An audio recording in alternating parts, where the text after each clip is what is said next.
Assalamualaikum warahmatullahi wabarakatuh.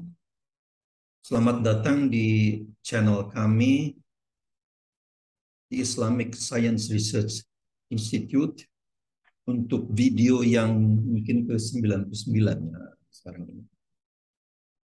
Pada kali ini eh, kami akan menyampaikan beberapa perkembangan dari pertemuan dengan beberapa teman yang merasa prihatin dengan keterbelahan eh, penetapan Idul Adha 1443 yang lalu.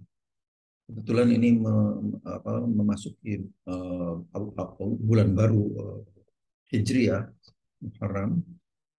Kita akan mengevaluasi ini dengan sangat seksama. Izinkan saya men-share ini saya,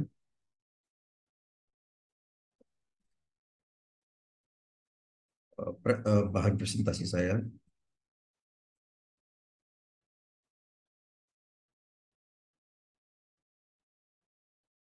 Judul kali ini, presentasi kali ini adalah kami ingin mengevaluasi, menganalisis versi beta kalender Islam Global Muhammadiyah. Namun akan kami lakukan setiap bulan satu episode. Seperti biasa, saya Tono Saksono dari Islamic Science Research Institute di Jakarta, Indonesia.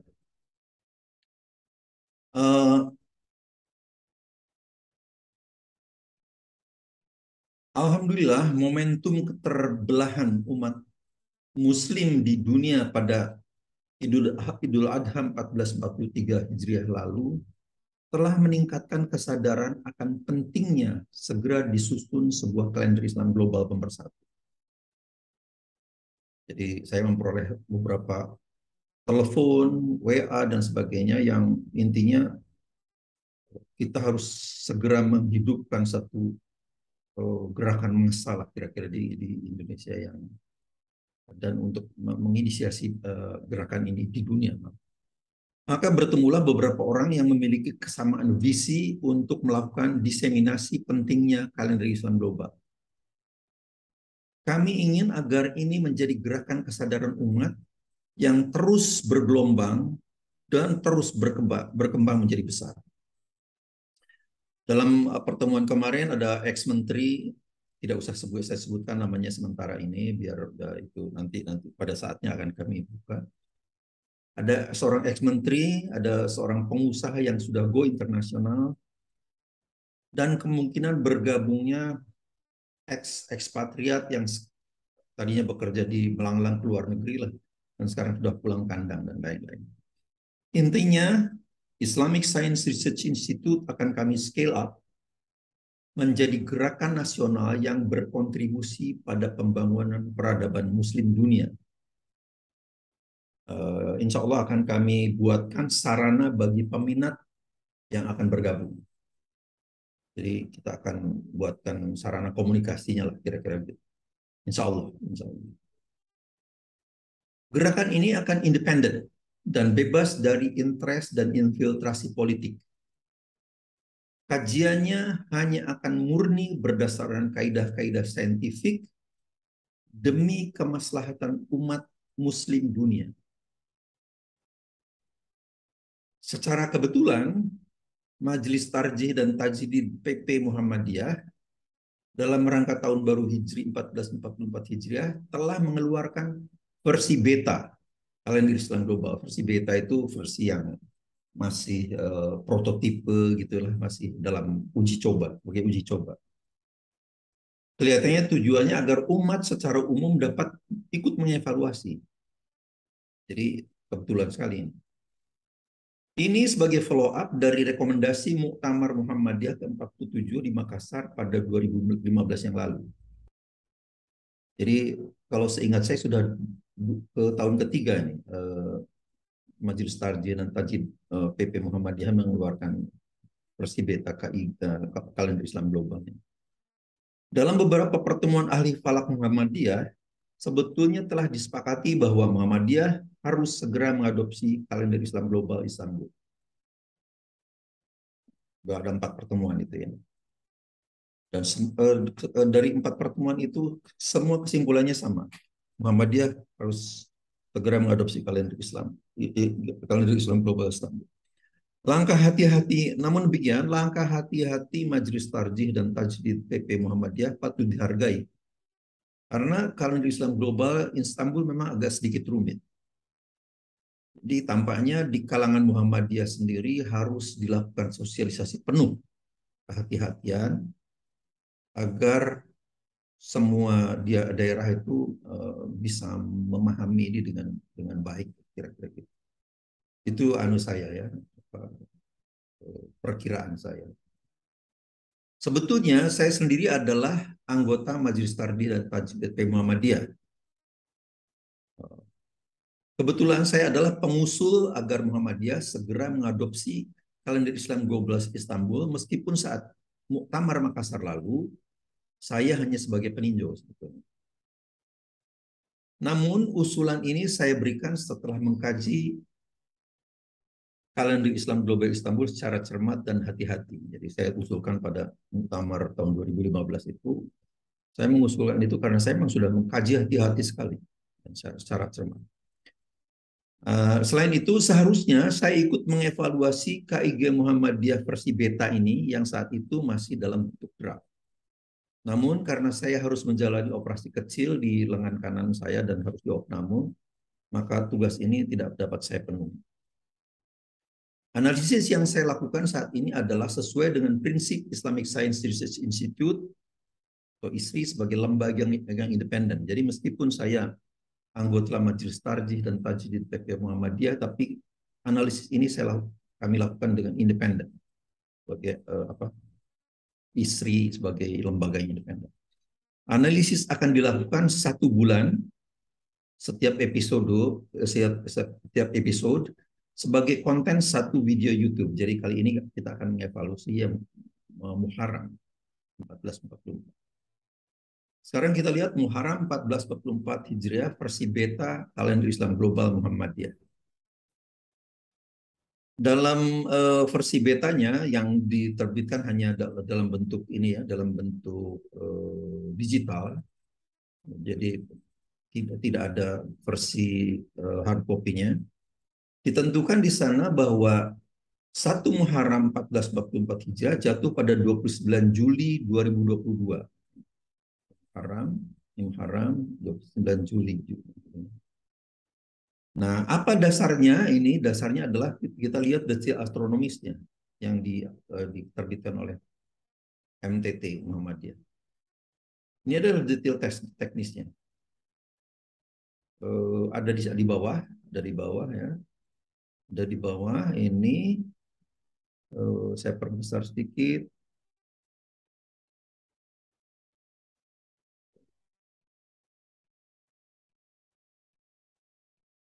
Nah, detail teks yang penting adalah di sini.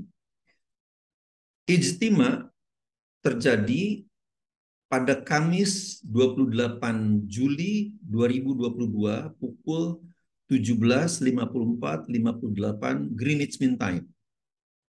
Greenwich Mean Time. Sedangkan titik awal terjadinya imkan rukyat global dengan 5 derajat ketinggian hilal dan elongasi 8 derajat itu terjadi di titik ini. Mana ini di titik koordinat ini. 171 derajat 00 menit 00 bujur timur dan lintang 29 derajat 31 menit 30 lintang utara. Sedangkan ketinggian bulannya adalah 6 derajat 59 menit 36 detik dan elongationnya adalah 8 derajat 00 menit 00 detik. Nah, cuman memang saya agak curiga melihat ini aja, saya agak curiga kenapa ini elongationnya 000. Tapi oke lah itu apa. Oke, kemudian kita kembali lagi. Jadi ini yang paling penting adalah ini terjadi di titik ini, di titik dengan bujur dan lintang ini. Kemudian detail astronomisnya adalah ini 6 derajat tinggi bulannya, hampir 7 derajat tinggi bulan, dan elongasinya 8 derajat. Kemudian kita balik lagi ke sini. Nah, ternyata ijtima terjadi pada Kamis 28 Juli 2022 pada 17.5458 GMT. Itu IMK2 pertama kali terjadi di titik ini, bujur timur 171 derajat, dan lintang utara ini, maaf, lintang utara 29, 31, 30. Dan itu setelah saya lihat pada Google Earth itu ada di titik ini, di North Pacific Ocean. Jadi di sekitar Midway Atoll ini. Nah, cuman persoalannya saya agak menurut syarat kalender Islam global, imkan ru'yat itu harus terjadi di daratan Amerika. Padahal ini di tengah laut ini. Ini tengah laut. Meskipun titik ini adalah ternyata di luar Amerika. Meskipun tentu saja saya secara pribadi saya tidak setuju dengan ketentuan ini. Nah, yang kecil-kecil seperti inilah yang kita harus berikan koreksi pada kalender pada kalender Islam global. Jadi tidak kemudian mengkoreksi dengan secara substansial, karena saya kira saya sudah tes betul, ini cermat betul lah ini. Jadi akurat untuk bisa menyatukan kalender Islam, umat Islam di dunia merayakan hari besar umat Islam itu dalam satu hari dan satu tanggal di seluruh dunia. Jadi secara prinsip saya kurang setuju ini. Seharusnya di luar daratan Amerika pun boleh, asal berpenghuni. Nah, contohnya adalah ini. Jadi tidak jauh dari sini adalah di sini, Honolulu di Hawaii. Kalau ini memang berpenghuni kan, ada penghuninya di sini. Jadi contohnya Honolulu. Nah, inilah yang akan kita lihat anunya. Oke. Di Honolulu pada 28 Juli maghrib pukul 19.09 itu terjadi imkan ru'yah, tinggi hilalnya 5,9 derajat, jelas lebih besar dari 5 derajat. Elongation-nya ternyata cuma 6,3 derajat, kurang dari 8 derajat. Nah, ini datanya ini. Ini altitude-nya 5 derajat 51 menit 36 detik. Kemudian elongation-nya 6 derajat 16 menit 18,9 detik. Jadi ini belum memenuhi syarat sebetulnya. Nah, saya jadi heran kenapa dari mana Majelis Tarjih dan Tajwid Muhammadiyah memperoleh data ini 8 derajat. Coba kita perhatikan di sini, kembali lagi ke peta tadi itu. Kalau saya perhatikan, tidak ada satu titik pun di daerah sini, di daerah yang lebih ke barat lah, ini kan mestinya lebih besar. Tapi tidak ada satupun yang mendekati ini, 8 derajat elongation ini, tidak ada. Jadi saya kira ini either salah baca atau bagaimana. Jadi seharusnya dengan demikian, satu Muharram tidak terpenuhi, persyaratan masuk satu Muharram, menurut kalender Islam global tidak terpenuhi pada 28 maghrib itu. Sehingga satu Muharram seharusnya jatuh pada 30 Juli 2022-nya. Jadi 29-nya adalah mesti istimal. Bulan Zulhijjah. Muslim Amerika, nah inilah kondisi di mana meskipun ini kalau misalnya kita menggunakan kriterianya Mabims misalnya, ini sudah anu sekali ini. Ya ini pas di border area ya. Ini sudah 5,9 derajat, ini sekitar 6,4 derajat. Kalau agak ke barat sedikit sudah 6,4 derajat. Tapi dengan demikian, Muslim Amerika diminta berbesar hati untuk menunda supaya bersama-sama dengan saudara mereka di sebelah timur.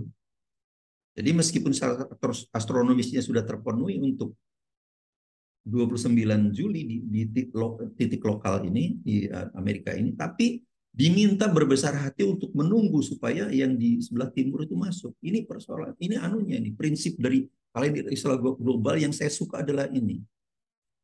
Orang diminta untuk berbesar hati sehingga bersama-sama temannya di saudaranya di sebelah timur. Oke, kita lanjutkan. Nah, bagaimana kondisi hilal di Indonesia pada 28 Juli itu? Kita lihat. Di titik yang paling barat di Sabang, ini Sabang, saya ambil Sabang, 28 Juli 2022 pukul 18.54 pas maghrib ini, ketinggian hilalnya adalah -2 derajat. Jadi memang sudah tenggelam duluan ini. Tapi memang harus dicek apakah betul sudah tenggelam itu juga ini sebetulnya sudah terjadi hilal sudah terbentuk. Elongasinya 5,8 derajat. Nah, ini ternyata di sini iluminasinya 0,3%. Cuman software-software astronomis itu biasanya tidak membedakan antara sebelum ijtima dan setelah ijtima persentase ini. Nah, ini bisa saya yakinkan bahwa ini adalah masih -0,3%. Artinya masih negatif. Artinya kalau negatif itu sebelum ijtima. Mengapa? Karena kalau saya cek ini kan 28 maghrib ini. Ternyata ijtimanya di Banda Aceh itu terjadi pada pukul 00.54 pada 29 Julinya. Jadi artinya ini terjadi sebelum kira-kira 6 jam sebelum ijtima. Jadi ini dipastikan bahwa ini adalah masih urjunil qadim. Masih al-urjun. Ini Aceh. Kita pengen lihat juga cek di Yogyakarta karena biasanya markas perhitungan MTT itu menggunakan markas Muhammadiyah karena di sana pusat MTT ada di sana. Pada maghrib 17.35 28 Juli di Yogyakarta, itu ketinggian hilal juga ternyata -4 derajat. Elongation-nya 6,3 derajat. Tapi iluminasinya ini lihat lagi, ini juga di sini cuma di sini 0,3 derajat. Tapi sebetulnya ini masih urjun juga. Makanya saya berikan -0,3%. Bukan kalau ini kan punya kesan seolah-olah ini sudah positif, tapi ini sebetulnya masih -0,3%, masih urjun. Mengapa? Karena ijtimanya terjadi pada 29 Juli pukul 00.54. Jadi ini juga masih kira-kira 6 jam berapa ya? Mungkin 6-7 jaman lah. 7 jaman dari sebelum terjadi ijtima. Jadi dipastikan bahwa ini adalah urjun, belum hilal. Kita pengen juga cek di Gisborne. Gisborne itu titik yang paling timur. Pada maghrib 17:12 pada 28 Juli di Gisborne itu ketinggian hilalnya ketinggian bulan -8 derajat, -5. Elongation-nya ini, tapi ini lebih lagi karena ini -0,5%. Mengapa? Karena ternyata ijtimanya itu terjadi pada 29 Juli pukul 5.54. Jadi ini memang sebelum terjadi ijtima ini. Karena 28 Juni kan.